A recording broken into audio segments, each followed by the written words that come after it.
Alec Brainerd of Artisan Boatworks in Rockport aboard Taygeta, a 41-foot Augie Nielsen sloop at Seal Cove Boatyard in Cape Rozier. Up on the bow here, bronze painted nose piece, a little bit of deterioration in the varnish. Teak deck looks like it's been oiled at one point, but the oil's come off, but for the most part it looks smooth. The owner of the boatyard tells me it's been recocked and it doesn't leak.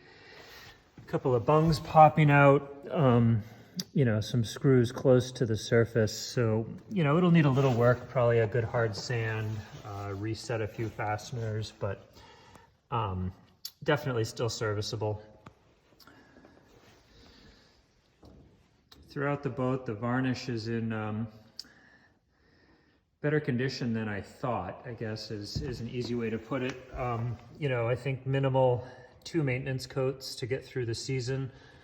To restore the color and, get her looking her best, it would want to be all stripped and rebuilt with 12 or 14 coats. But it looks like, for the most part, there's good protection.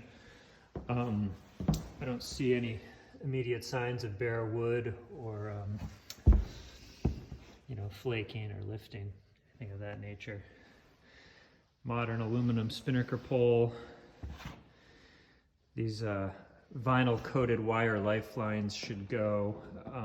There's no way to monitor deterioration under the vinyl, so either go with new stainless wire or Dyneema. Looks nice. I don't see any evidence of roller furling hardware, so assuming that she still has Hank-on head soles. If you went with a Harkin furler, you'd see the fair leads along the stanchions. Oh, actually no, we've got a couple on the starboard side. Never mind. So she probably does have a furler. Housetop is fiberglass, painted. It seems to be in pretty good condition. Going down the starboard side deck. It's the end stop for the spinnaker pole.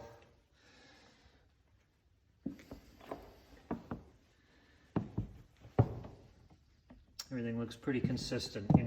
Some evidence of varnish having been stripped back, so some discoloration, but it looks intact, so definitely serviceable.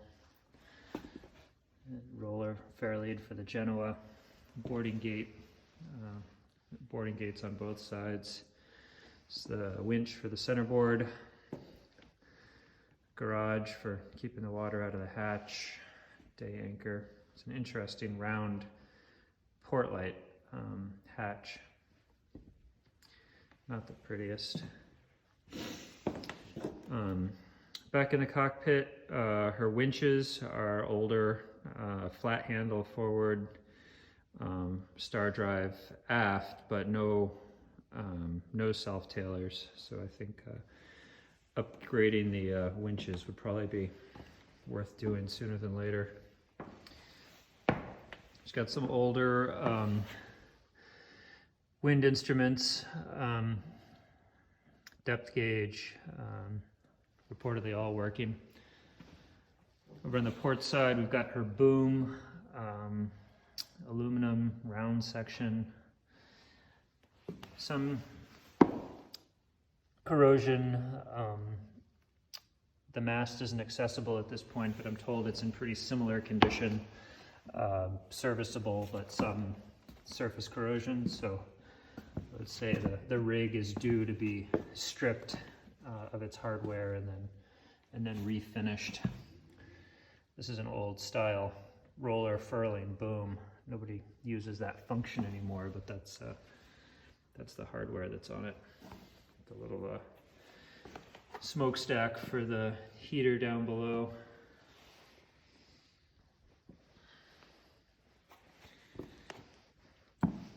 Overall, deck still looks to be in pretty good condition. A few of these fasteners coming through, but easily, you know, sanded back and plugged.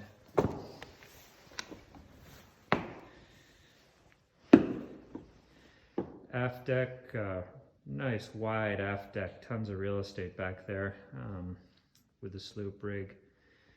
Nielsen did draw a yawl rig for this boat, so you could set her up with a mizzen if you wanted to. Nice big cockpit, modern Edson steering pedestal, main sheet traveler.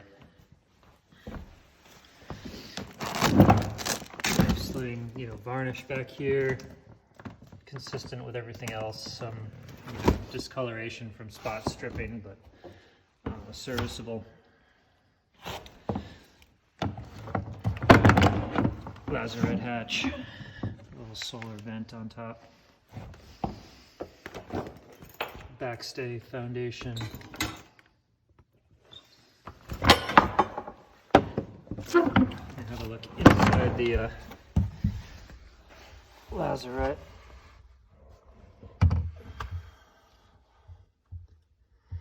Underside of the deck, big stern knee.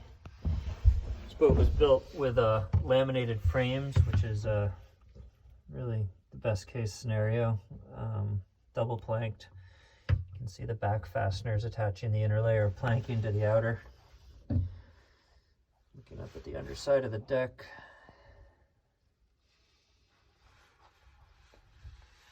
Everything looks pretty clean. There's a lot of clutter, but I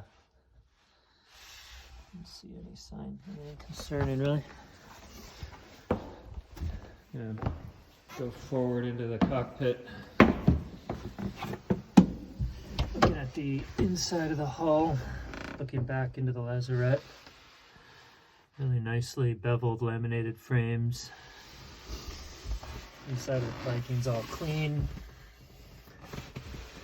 It's like an old school battery charger. Underside of the deck has some mildew, but looks pretty solid. A lot of stuff in here. It's hard to